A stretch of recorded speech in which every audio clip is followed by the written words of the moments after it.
So, ayun. Natapos yung buong araw, natapos yung buong linggo. Nakakapagod. And marami tayong mga little things na minsan little things na sa atin pero nakakapagod din kasi minsan eh. Hindi dahil nakakapagod si Lord, pero minsan bumibigay na yung katawan natin. Pero minsan or kadalasan hindi lang siya physical thing, pero more on yung mental capacity natin, yung heart natin. Minsan nahihirapan tayo sa buhay, minsan ang daming challenges, ang daming nangyayari. And most of the time, kapag ganun na yung nararanasan natin, paramdam natin, hindi natin alam paano mag-show up, paano pumunta dun sa gawain, paano maging part ng gawain. Kasi pakiramdam natin, we are not 100%. Pero ang hinihingi ng Panginoon, hindi naman yung maging okay ka. Hindi hinihingi ng Panginoon na perfect ka. Ang hinihintay ng Panginoon, just show up. Minsan kasi, maraming mga Christians, they do not show up kasi may mga fino-focus sila, may mga gusto silang gawin na paramdam nila yun yung dapat gawin for that day. But then again, ang gusto ng Panginoon is for us to be able to enjoy yung Christian life na meron tayo.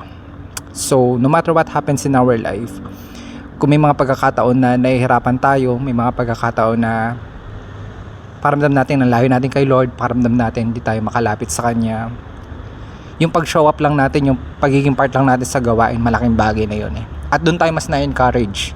So, whenever you find yourself na mas lumalayo sa Panginoon, doon ka dapat mas lumalapit, doon ka dapat mas nabubuhayan ng desire to become part of His ministry. And minsan or kadalasan mag-isa ka lang, paramdam mo wala kang kasama. So whenever those times happen, tandaan natin na sabi ng Panginoon, He will never leave thee nor forsake thee. Hindi niya tayo iwan, hindi niya tayo pabayaan. But the problem on the most Christians nowadays, nakafocus tayo doon sa kapaguran natin, nakafocus tayo doon sa kakulangan natin, hindi tayo nakafocus doon sa paano tayo pupunuan ng Panginoon, paano niya tayo gagamitin pa sa Kanyang gawain. Sometimes yung mga maliliit na gawain na binuksan ng Panginoon for us, yun yung bagay na hindi pa tayo makapag-show up. So, as an encouragement for each and every one of us, maging siguro para sa akin, every time na makakaramdam ako na parang sobrang pagod, sobrang discouraged, let this be a reminder na hindi hinihintay ng Panginoon na okay ka bago Kanya gamitin sa ministry.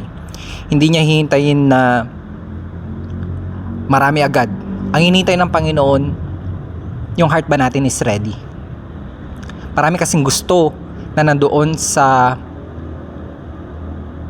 pedestal, nandoon sa peak ng ministry. Pero wala halos makikita kapag nandoon sa hardest days.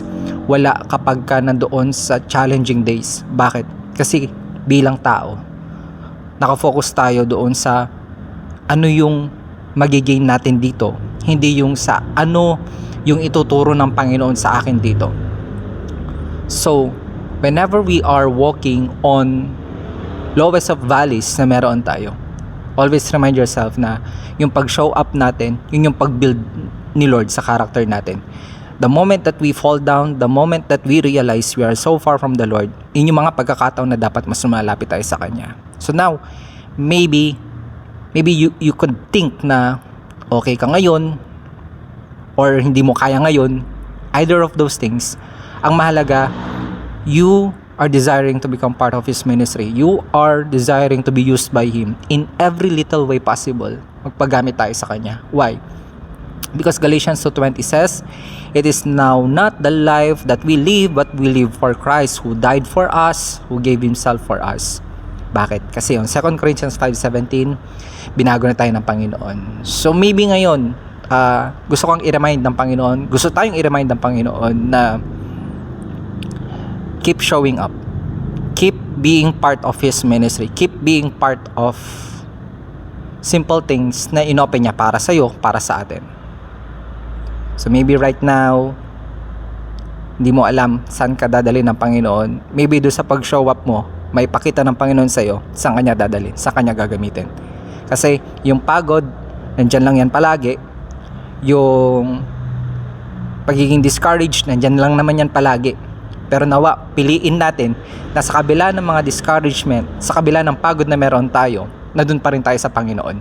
Kasi siya rin yung magtatayo sa atin. Siya rin yung mag-encourage sa atin. At dahil siya lang naman ang dahilan kung bakit natin ginagawa ang mga bagay na ito. So you don't have to be okay just to be used by the Lord. As the Lord uses you, doon kanya mas gagawing okay. Doon kanya mas ipe-prepare pa sa mga next step.